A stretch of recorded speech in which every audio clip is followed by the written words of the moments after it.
بسم الله الرحمن الرحيم.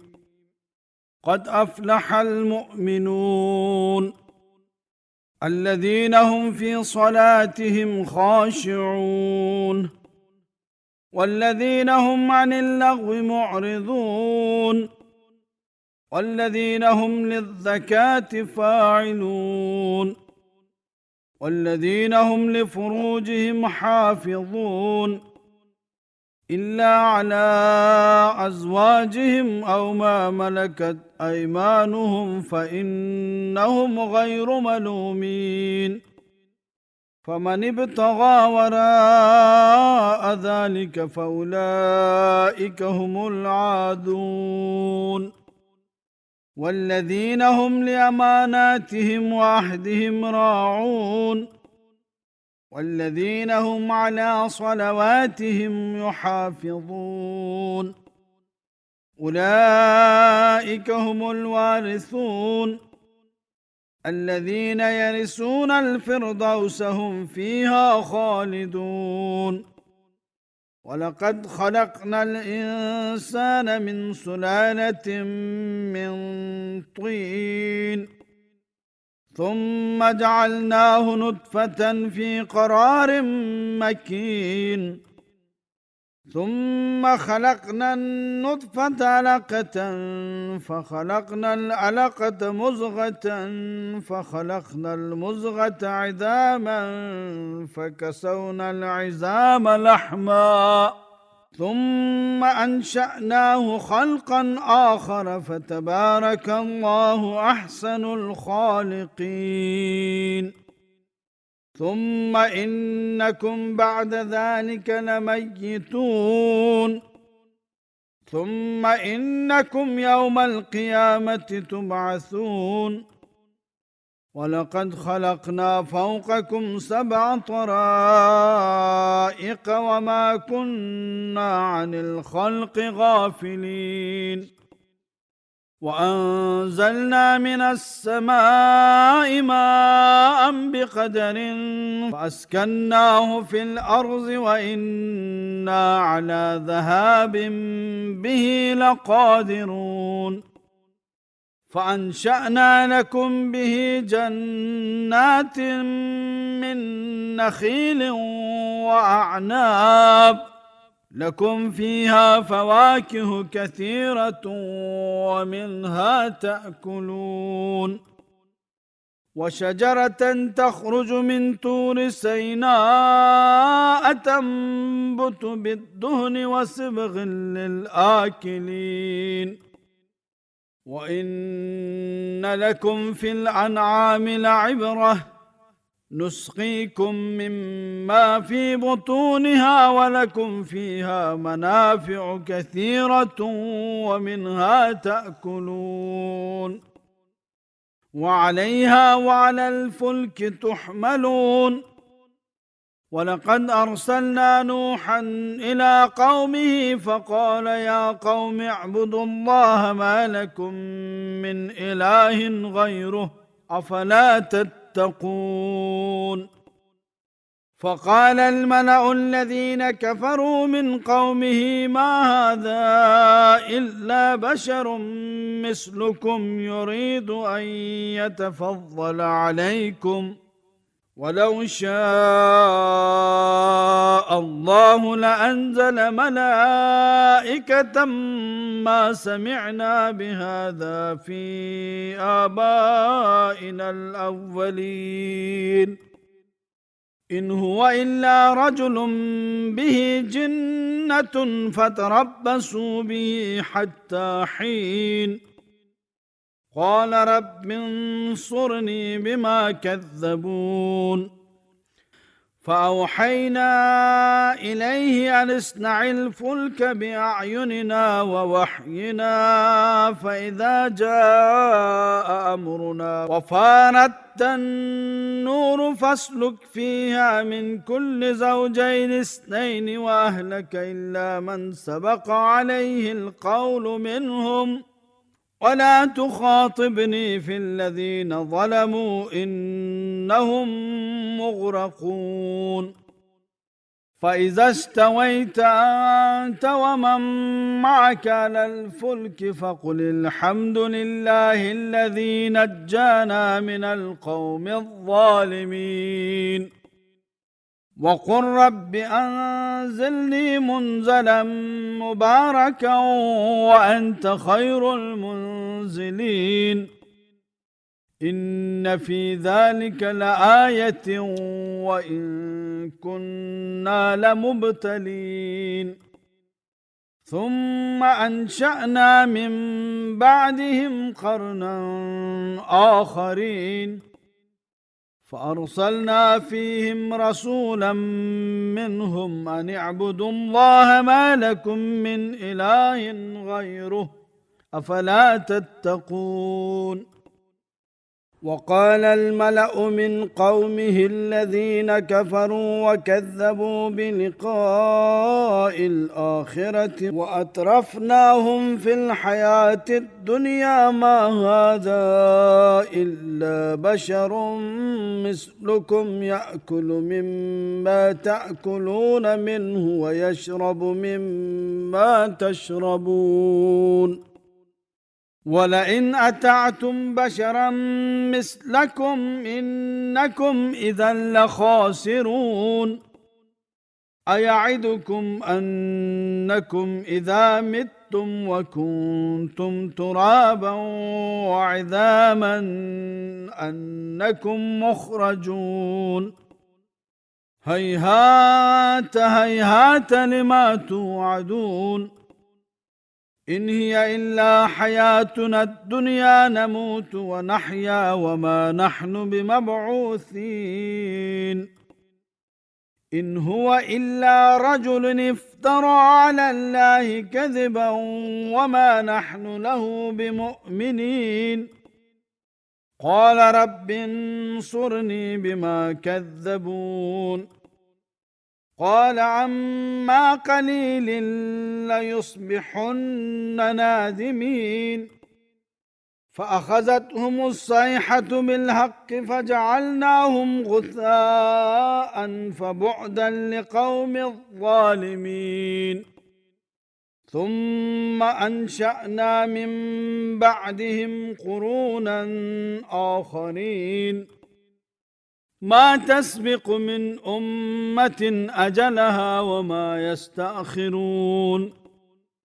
ثم أرسلنا رسلنا تترى كلما جاء أمة رسولها كذبوه فأتبعنا بعضهم بعضا وجعلناهم أحاديث فبعدا لقوم لا يؤمنون ثم أرسلنا موسى وأخاه هارون بآياتنا وسلطان مبين إلى فرعون وملئه فاستكبروا وكانوا قوما عالين فقالوا أنؤمن لبشرين مثلنا وقومهما لنا عابدون فكذبوهما فكانوا من المهلكين ولقد آتينا موسى الكتاب لعلهم يهتدون وجعلنا ابن مريم وأمه آية وآويناهما إلى ربوة ذات قرار ومعين يا أيها الرسل كلوا من الطيبات واعملوا صالحا إني بما تعملون عليم وإن هذه أمتكم أمة واحدة وأنا ربكم فاتقون فتقطعوا أمرهم بينهم زبرا كل حزب بما لديهم فرحون فذرهم في غمرتهم حتى حين أيحسبون أن ما نمدهم به من مال وبنين نسارع لهم في الخيرات بل لا يشعرون إن الذين هم من خشية ربهم مشفقون والذين هم بآيات ربهم يؤمنون والذين هم بربهم لا يشركون والذين يؤتون ما آتوا وقلوبهم وجلة أنهم إلى ربهم راجعون أولئك يسارعون في الخيرات وهم لها سابقون ولا نكلف نفسا إلا وسعها ولدينا كتاب ينطق بالحق وهم لا يظلمون بل قلوبهم في غمرة من هذا ولهم أعمال من دون ذلك هم لها عاملون حتى إذا أخذنا مترفيهم بالعذاب إذا هم يجأرون لا تجأروا اليوم إنكم منا لا تنصرون قد كانت آياتي تتلى عليكم فكنتم على أعقابكم تنكصون مستكبرين به سامرا تهجرون أفلم يدبروا القول أم جاءهم ما لم يأت آباءهم الأولين أم لم يعرفوا رسولهم فهم له منكرون أم يقولون به جنة بل جاءهم بالحق وأكثرهم للحق كارهون ولو اتبع الحق أهواءهم لفسدت السماوات والأرض ومن فيهن بل آتيناهم بذكرهم فهم عن ذكرهم معرضون أم تسألهم خرجا فخراج ربك خير وهو خير الرازقين وإنك لتدعوهم إلى صراط مستقيم وإن الذين لا يؤمنون بالآخرة عن الصراط لناكبون ولو رحمناهم وكشفنا ما بهم من ضر للجوا في طغيانهم يعمهون ولقد أخذناهم بالعذاب فما استكانوا لربهم وما يتزرعون حتى إذا فتحنا عليهم بابا ذا عذاب شديد إذا هم فيه مبلسون وهو الذي أنشأ لكم السمع والأبصار والأفئدة قليلا ما تشكرون وهو الذي ذرأكم في الأرض وإليه تحشرون وهو الذي يحيي ويميت وله اختلاف الليل والنهار أفلا تعقلون بل قالوا مثل ما قال الأولون قالوا أئذا متنا وكنا ترابا وعظاما أئنا لمبعوثون لقد وعدنا نحن وآباؤنا هذا من قبل إن هذا إلا أساطير الأولين قل لمن الأرض ومن فيها إن كنتم تعلمون سيقولون لله قل أفلا تذكرون قل من رب السماوات السبع ورب العرش العظيم سيقولون لله قل أفلا تتقون قل من بيده ملكوت كل شيء وهو يجير ولا يجار عليه إن كنتم تعلمون سيقولون لله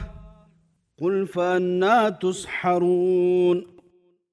بل آتيناهم بالحق وإنهم لكاذبون ما اتخذ الله من ولد وما كان معه من إله إذا لذهب كل إله بما خلق ولعلى بعضهم على بعض سبحان الله عما يصفون عالم الغيب والشهادة فتعالى عما يشركون قل رب إما تريني ما يوعدون رب فلا تجعلني في القوم الظالمين وإنا على أن نريك ما نعدهم لقادرون ادفع بالتي هي أحسن السيئة نحن أعلم بما يصفون وقل رب أعوذ بك من همزات الشياطين وأعوذ بك رب أن يحضرون حتى إذا جاء أحدهم الموت قال رب ارجعون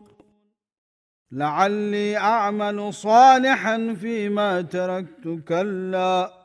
إنها كلمة هو قائلها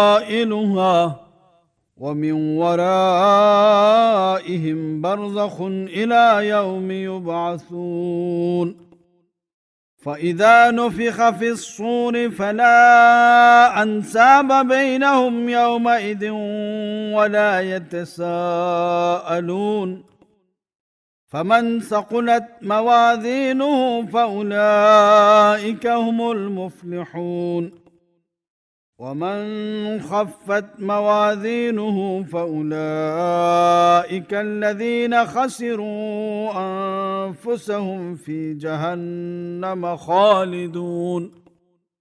تلفح وجوههم النار وهم فيها كالحون ألم تكن آياتي تتلى عليكم فكنتم بها تكذبون قالوا ربنا غلبت علينا شقوتنا وكنا قوما ضالين ربنا أخرجنا منها فإن عدنا فإنا ظالمون قال اخسئوا فيها ولا تكلمون إنه كان فريق من عبادي يقولون ربنا آمنا فاغفر لنا وارحمنا وأنت خير الراحمين فاتخذتموهم سخريا حتى أنسوكم ذكري وكنتم منهم تضحكون إني جزيتهم اليوم بما صبروا أنهم هم الفائزون قال كم لبثتم في الأرض عدد السنين قالوا لبثنا يوما أو بعد يوم فاسأل العادين قال إن لبثتم إلا قليلا لو أنكم كنتم تعلمون أفحسبتم أنما خلقناكم عبثا وأنكم إلينا لا ترجعون فتعالى الله الملك الحق لا إله إلا هو رب العرش الكريم ومن يدع مع الله إلها آخر لا برهان له به فإنما حسابه عند ربه إنه لا يفلح الكافرون. وقل رب اغفر وارحم وأنت خير الراحمين.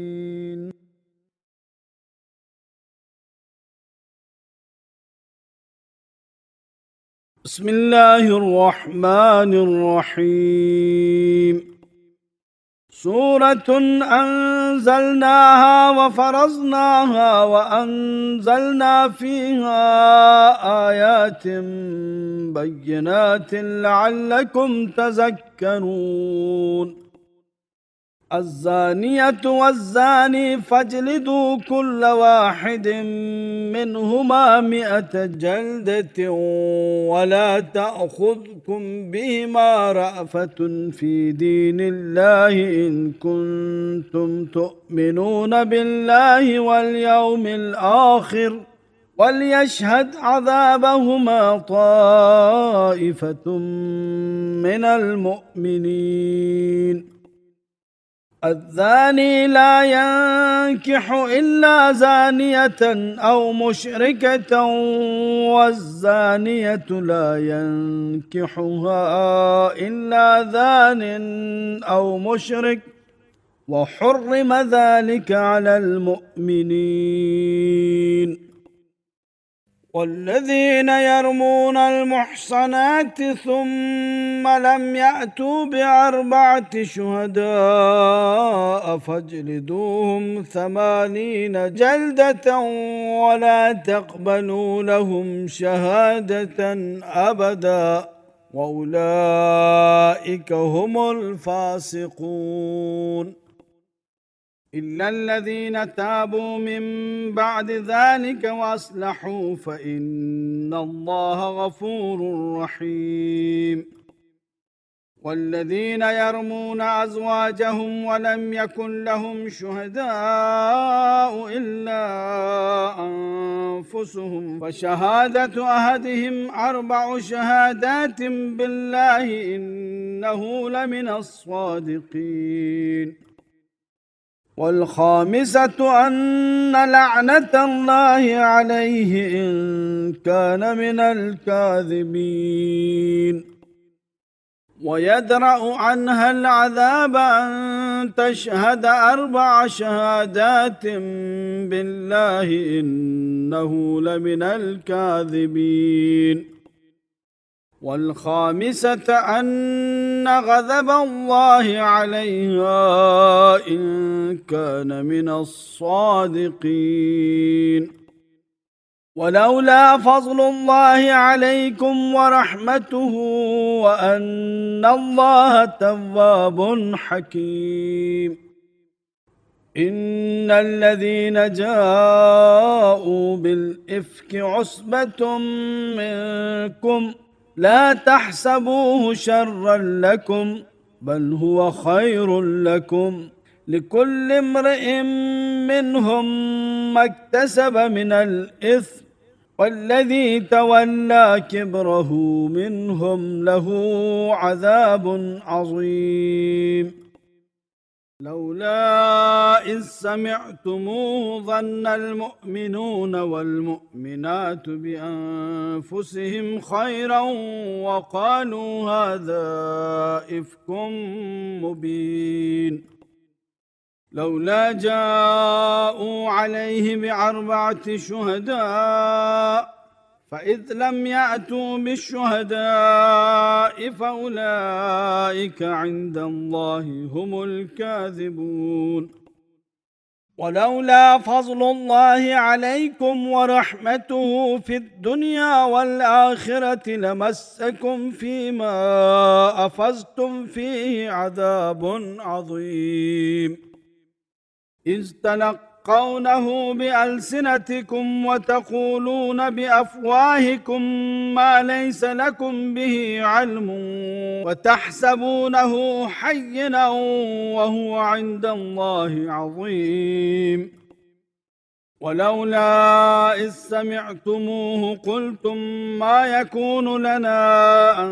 نتكلم بهذا سبحانك هذا بهتان عظيم. يعظكم الله أن تعودوا لمثله أبدا إن كنتم مؤمنين ويبين الله لكم الآيات والله عليم حكيم إن الذين يحبون أن تشيع الفاحشة في الذين آمنوا لهم عذاب أليم في الدنيا والآخرة والله يعلم وأنتم لا تعلمون ولولا فضل الله عليكم ورحمته وأن الله رؤوف رحيم يا أيها الذين آمنوا لا تتبعوا خطوات الشيطان ومن يتبع خطوات الشيطان فإنه يأمر بالفحشاء والمنكر ولولا فضل الله عليكم ورحمته ما زكى منكم من أحد أبدا ولكن الله يزكي من يشاء والله سميع عليم ولا يأتل أولو الفضل منكم والسعة أن يؤتوا أولي القربى والمساكين والمهاجرين في سبيل الله وليعفوا وليصفحوا ألا تحبون أن يغفر الله لكم والله غفور رحيم إن الذين يرمون المحصنات الغافلات المؤمنات لعنوا في الدنيا والآخرة ولهم عذاب عظيم يوم تشهد عليهم ألسنتهم وأيديهم وأرجلهم بما كانوا يعملون يومئذ يوفيهم الله دينهم الحق ويعلمون أن الله هو الحق المبين الخبيثات للخبيثين والخبيثون للخبيثات والطيبات للطيبين والطيبون للطيبات أولئك مبرؤون مما يقولون لهم مغفرة ورزق كريم يا أيها الذين آمنوا لا تدخلوا بيوتا غير بيوتكم حتى تستأنسوا وتسلموا على أهلها ذلكم خير لكم لعلكم تذكرون فإن لم تجدوا فيها أحدا فلا تدخلوها حتى يؤذن لكم وإن قيل لكم ارجعوا فارجعوا هو أزكى لكم والله بما تعملون عليم ليس عليكم جناح أن تدخلوا بيوتا غير مسكونة فيها متاع لكم والله يعلم ما تبدون وما تكتمون قل للمؤمنين يغضوا من أبصارهم ويحفظوا فروجهم ذلك أزكى لهم إن الله خبير بما يصنعون وقل للمؤمنات يغضضن من أبصارهن ويحفظن فروجهن ولا يبدين زينتهن إلا ما ظهر منها وليضربن بخمرهن على جيوبهن ولا يبدين زينتهن إلا لبعولتهن أو آبائهن أو آباء بعولتهن أو أبنائهن أو أبناء بعولتهن أو إخوانهن أو بني إخوانهن أو بني أخواتهن أو نسائهن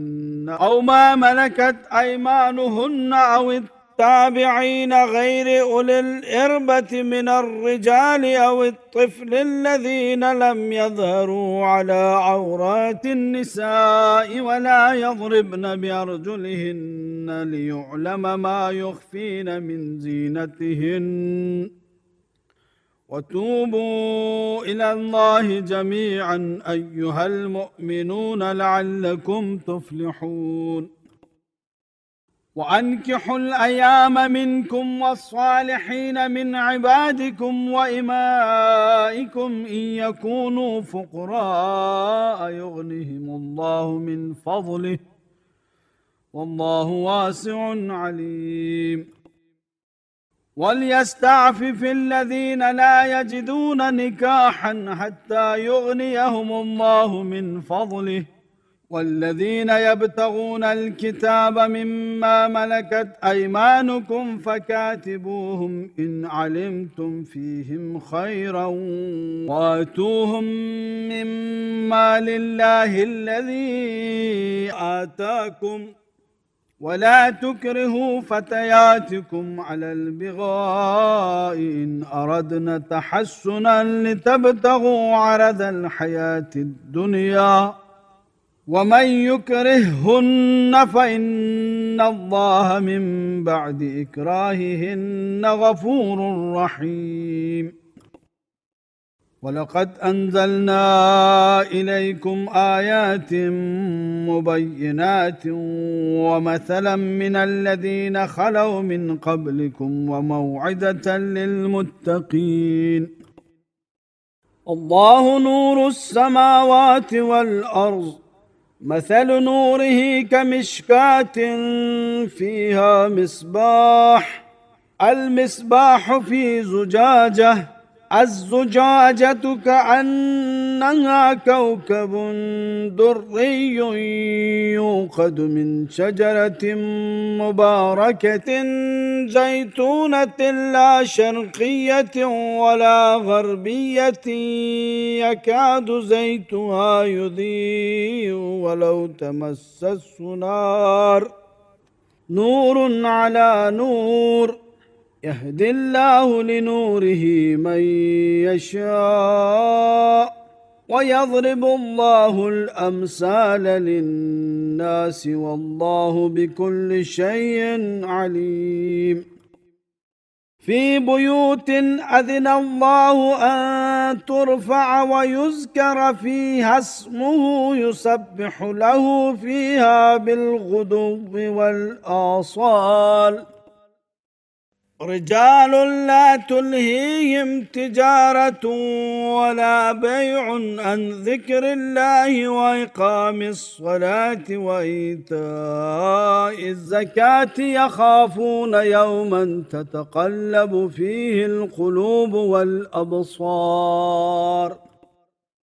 ليجزيهم الله أحسن ما عملوا ويزيدهم من فضله والله يرزق من يشاء بغير حساب والذين كفروا أعمالهم كسراب بقيعة يحسبه الظمآن ماء حتى إذا جاءه لم يجده شيئا ووجد الله عنده فوفاه حسابه والله سريع الحساب أو كظلمات في بحر لجي يغشاه موج من فوقه موج من فوقه سحاب ظلمات بعضها فوق بعض إذا أخرج يده لم يكد يراها ومن لم يجعل الله له نورا فما له من نور ألم تر أن الله يسبح له من في السماوات والأرض والطير صافات كل قد علم صلاته وتسبيحه والله عليم بما يفعلون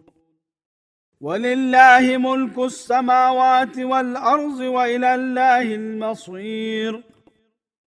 ألم تر أن الله يجزي سحابا ثم يؤلف بينه ثم يجعله ركاما فترى الودق يخرج من خلاله وينزل من السماء من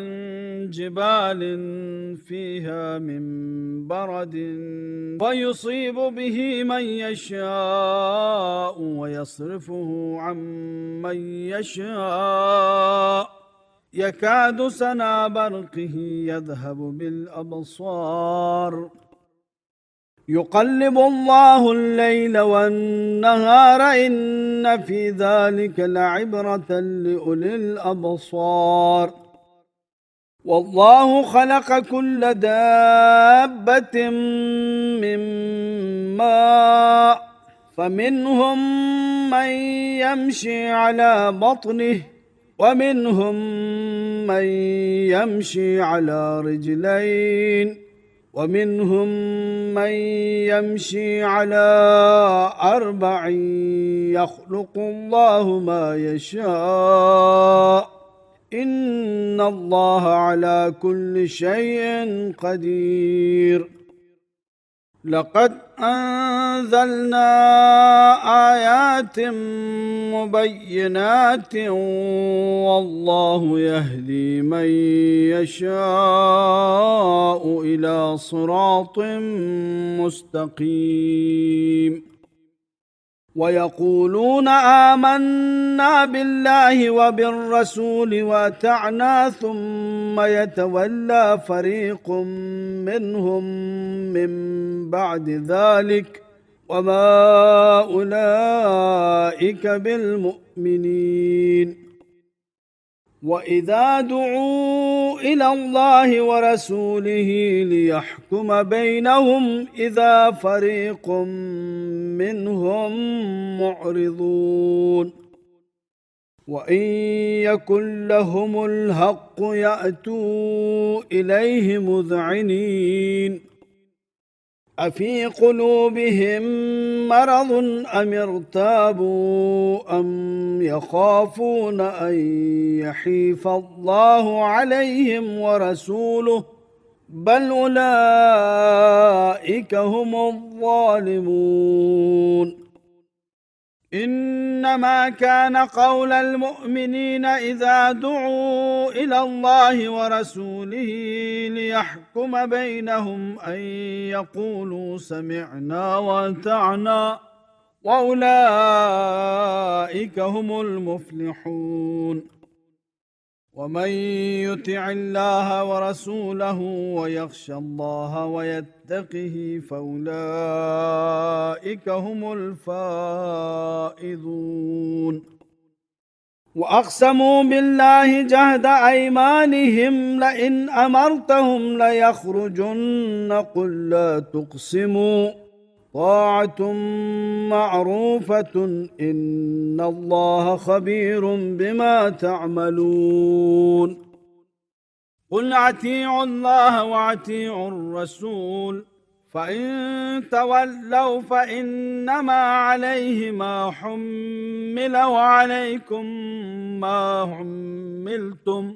وإن تطيعوه تهتدوا وما على الرسول إلا البلاغ المبين وعد الله الذين آمنوا منكم وعملوا الصالحات ليستخلفنهم في الأرض كما استخلف الذين من قبلهم وليمكنن لهم دينهم الذي ارتضى لهم وليبدلنهم من بعد خوفهم أمنا يعبدونني لا يشركون بي شيئا ومن كفر بعد ذلك فأولئك هم الفاسقون وأقيموا الصلاة وآتوا الزكاة وأطيعوا الرسول لعلكم ترحمون لا تحسبن الذين كفروا معجزين في الأرض ومأواهم النار ولبئس المصير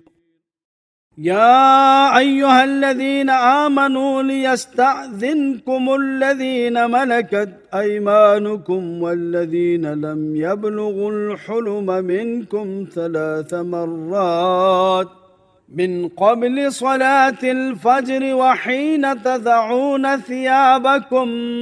من الظهيرة ومن بعد صلاة العشاء 3 عورات لكم ليس عليكم ولا عليهم جناح بعدهن طوافون عليكم بعضكم على بعض كذلك يبين الله لكم الآيات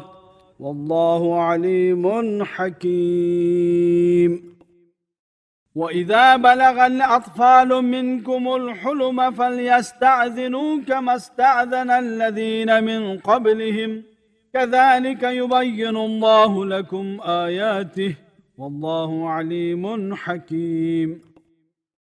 والقواعد من النساء اللاتي لا يرجون نكاحا فليس عليهن جناح أن يضعن ثيابهن غير متبرجات بزينة وأن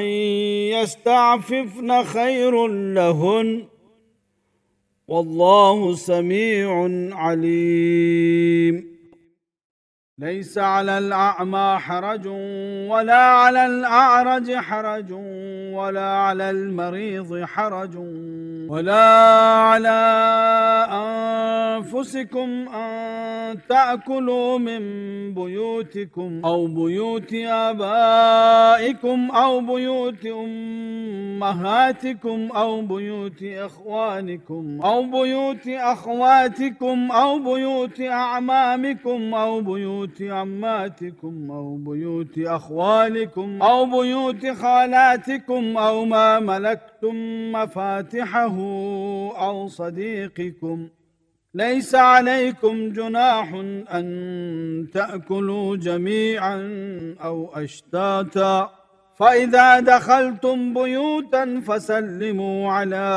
أنفسكم تحية من عند الله مباركة طيبة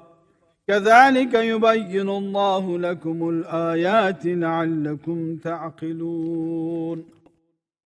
إنما المؤمنون الذين آمنوا بالله ورسوله وإذا كانوا معه على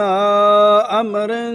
جامع لم يذهبوا حتى يستأذنوه إن الذين يستأذنونك أولئك الذين يؤمنون بالله ورسوله فإذا استأذنوك لبعض شأنهم فأذن لمن شئت منهم واستغفر لهم الله إن الله غفور رحيم. لا تجعلوا دعاء الرسول بينكم كدعاء بعضكم بعضا قد يعلم الله الذين يتسللون منكم لواذا فليحذر الذين يخالفون عن أمره أن تصيبهم فتنة أو يصيبهم عذاب أليم. ألا إن لله ما في السماوات والأرض قد يعلم ما أنتم عليه ويوم يرجعون إليه فينبئهم بما عملوا والله بكل شيء عليم.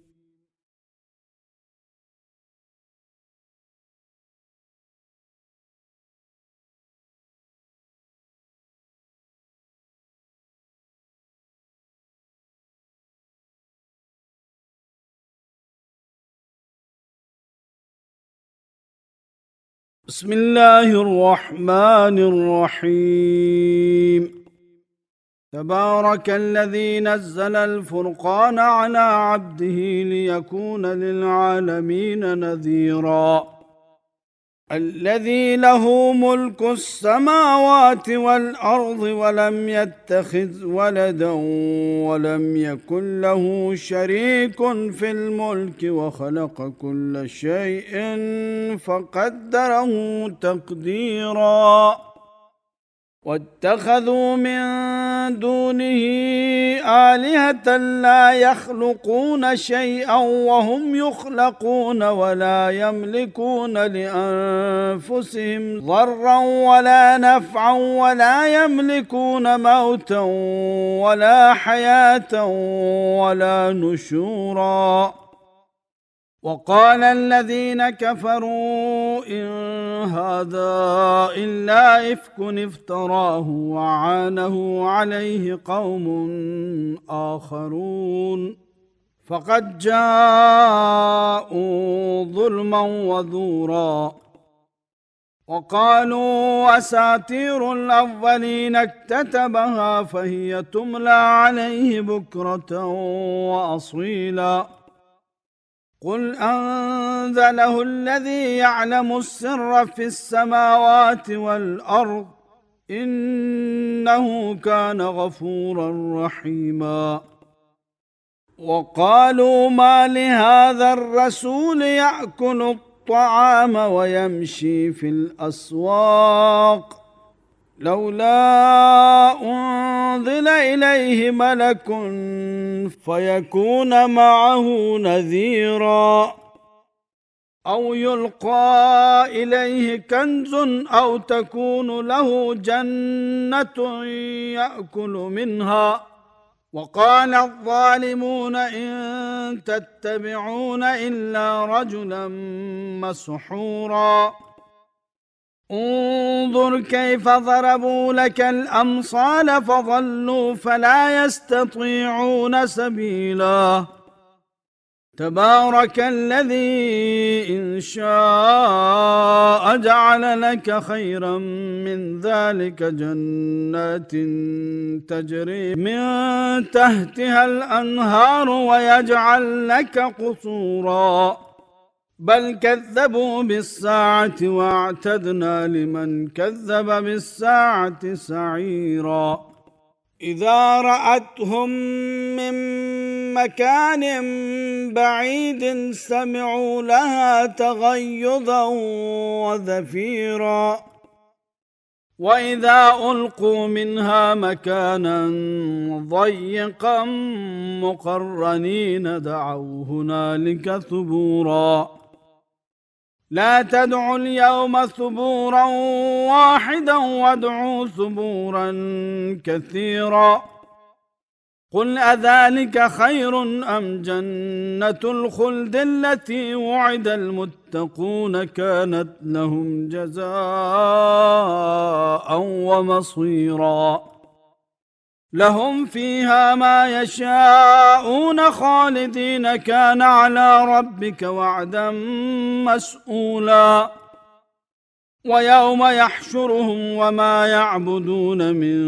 دون الله فيقول أأنتم أضللتم عبادي هؤلاء